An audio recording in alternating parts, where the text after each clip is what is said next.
샬롬 2월 18일 금요일 오늘의 묵상입니다. 오늘 말씀은 누가복음 13장 10절부터 21절까지 말씀입니다. 예수님이 안식일에 한 회당에서 가르치실 때 그곳에 18년간 귀신 들려 꼬부라져 펴지 못하는 여인이 있었습니다. 질병이 항상 귀신 들림은 아니지만 그녀의 경우는 귀신의 장난이었습니다. 예수님이 치유를 선언하고 안수하시자 즉시 그 여인의 몸이 꼿꼿이 펴집니다. 오랜 세월 사탄에게 고통당하던 여인이 드디어 해방되었습니다.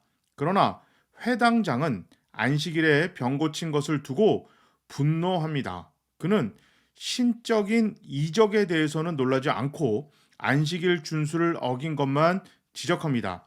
이것에 대해서 예수님은 외식하는 자들이라고 꾸짖으시며 율법주의적 안식일 준수에 큰 일침을 가하십니다.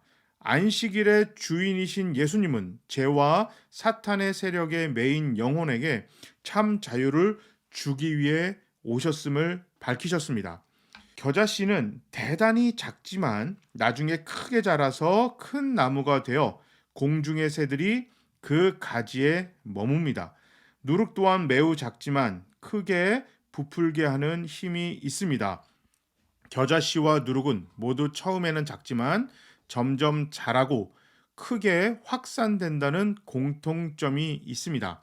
이것은 복음의 영향력이 지금은 크지 않은 것처럼 보이지만 훗날에는 엄청나게 커질 것을 의미합니다. 그러므로 우리는 복음이 거부당할 때 실망하지 말아야 합니다. 포기하지 말고 계속해서 복음의 능력을 믿어야 합니다. 하나님 나라의 거대한 큰 성장을 꿈꿔야 합니다. 지금은 굉장히 작고 힘없고 미약해 보여도 복음은 점점 널리 전파되어질 것이고 수많은 사람이 하나님께 돌아올 것을 믿어야 합니다.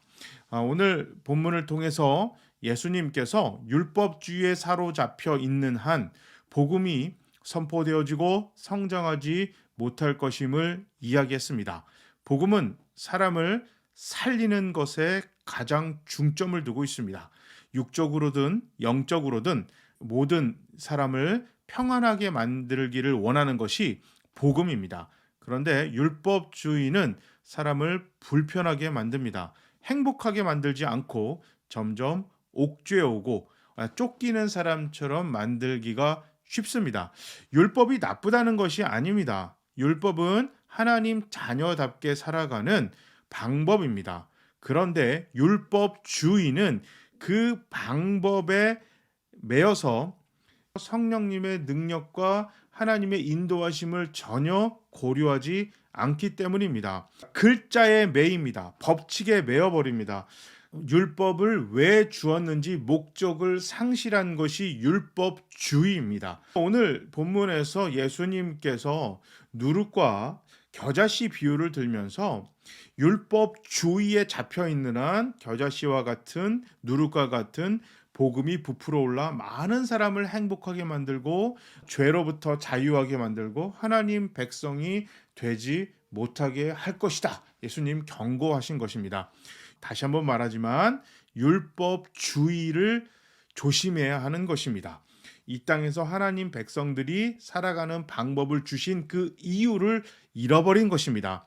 율법의 목적은 땅끝까지 모든 사람이 하나님의 은혜와 축복을 받아서 위로받고 하나님의 자녀가 되는 것입니다. 그것이 율법의 목적이고 그 목적을 위해서 우리 교회와 우리 성도는 하나님 자녀답게 이 땅의 마지막 사람까지 하나님의 자녀가 되는 그날을 꿈꾸고 모든 사람을 위로하기 위해서 율법이 필요하고 율법에 맞춰서 살아야 합니다. 그런데 우리가 그 목적을 잃어버리고 글자와 규칙과 법에 사로잡혀 버리면 목적도 잃어버리고 사랑도 잃어버리고 은혜도 잃어버리고 모든 것을 상실한 채 살아가기 때문에 오늘 본문에 예수님께서 이야기하신 겨자씨와 누룩과 같은 하나님의 축복과 은혜가 드러날 수 없습니다. 그러니까 율법주의는 인간이 만들어 놓은 법칙에 사로잡히는 것이고 율법을 잘 지켜서 교회답게 성도답게 잘 사는 것은 하나님의 은혜와 사랑과 말씀에 의지하는 것입니다. 자, 우리 율법주의가 아니라 율법을 지키면서 우리를 통해 모든 사람들이 하나님의 복음을 만나고 위로와 사랑을 만나는 크게 항상 성장하는 축복이 일어나기를 간절히 바랍니다. 제가 한번 기도하겠습니다. 하나님 아버지 감사합니다. 우리 교회와 우리 모두가 하나님 말씀을 잘 지켜서 오늘 본문에 주님께서 말씀하신 겨자씨와 누룩과 같은 폭발력 있는 성장이 우리 교회와 우리 모두를 통해서 일어나게 해 주시옵소서. 매일매일 성장하는 풍성한 은혜와 축복이 일어날 것을 믿습니다. 예수님 이름으로 기도합니다. 아멘. 오늘 하루도 하나님 말씀을 잘 지켜서 하나님의 은혜와 축복이 더 많이 풍성하게 성장하는 하루가 됩시다. 자, 모두 샬롬.